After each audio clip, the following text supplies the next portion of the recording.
أعوذ بالله من الشيطان الرجيم. بسم الله الرحمن الرحيم. والنازعات غرقا والناشطات نشطا والسابحات سبحا فالسابقات سبقا فالمدبرات أمرا يوم ترجف الراجفة تتبعها الرادفة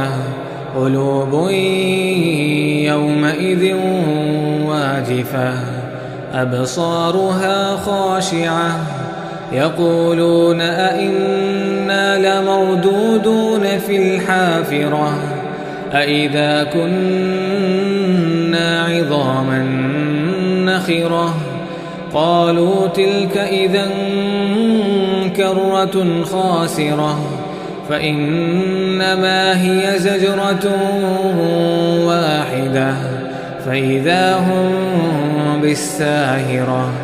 هل أتاك حديث موسى إذ ناداه ربه بالوادي المقدس طوى اذهب إلى فرعون إنه طغى فقل هل لك إلى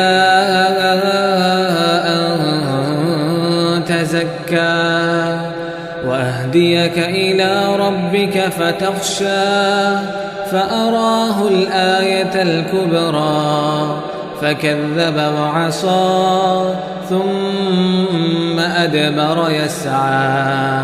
فحشر فنادى فقال أنا ربكم الأعلى فأخذه الله نكال الآخرة والأولى إن في ذلك لعبرة لمن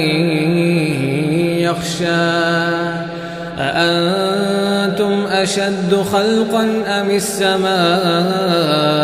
بناها رفع سمكها فسواها وأغطش ليلها وأخرج ضحاها والأرض بعد ذلك دحاها أخرج منها ماءها ومرعاها والجبال أرساها متاعا لكم ولأنعامكم فإذا جاءت الطامة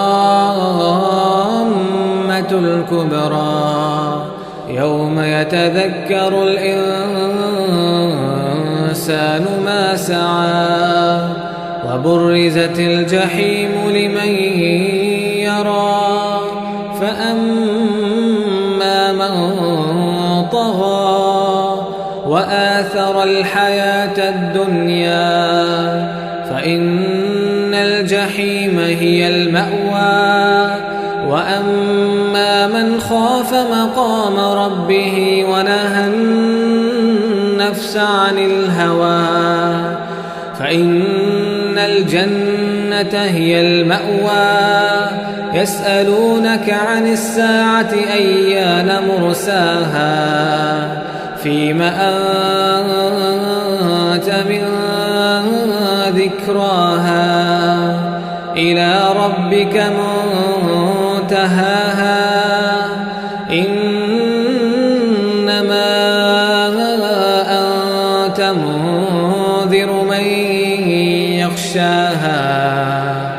كأنهم يوم يرونها لم يلبثوا إلا عشية